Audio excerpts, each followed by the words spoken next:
ឱកាសមាសឱកាសពេជ្រយើងបានមកដល់ហើយឆ្លៀតពេលអាស្វានឹងវាមិននៅយើងចាត់ការທາງជើងសិនពេលណាយើងចាត់ការທາງជើងបានសម្រេចហើយយើងនឹងបានជីវិតអមតៈហើយ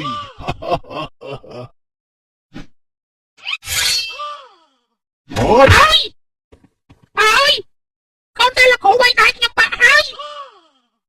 អូខំហេតុអីបានជាឯងប្រើអំពើហិង្សាបីទៅលើគេអញ្ចឹងហ៎លោកគ្រូពិតជាសៃស្នោកមិនដែរតែយកឯងមកតាមខ្លួនកណាលោកគ្រូវាទៅជាបិសាចទេលោកគ្រូមុនហ្នឹងណាវាចង់រស់សម្លាប់លោកគ្រូបើកណាមកមិនទាន់ទេវាសម្លាប់លោកគ្រូបាត់ទៅហើយអូយកុំចេះតែថាបិសាចអាណាឡើងជុំកັບចឹងហ៎ឯងនេះប្រហែលជាបែកអីវ៉យមែនហើយលោកគ្រូខាងចេញកំចាត់អាស្វានឹងចោលទៅលោកគ្រូ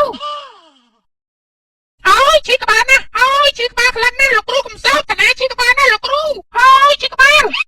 អូយលោកគ្រូបានសោតណាធ្វើប្រកាច់សង្ស័យបែកមែនហ្នឹងវ៉ៃ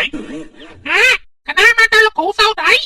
ចាំលោកគ្រូហត់ពី1ដល់3ចាំឈឺក្បាលលឺណៅ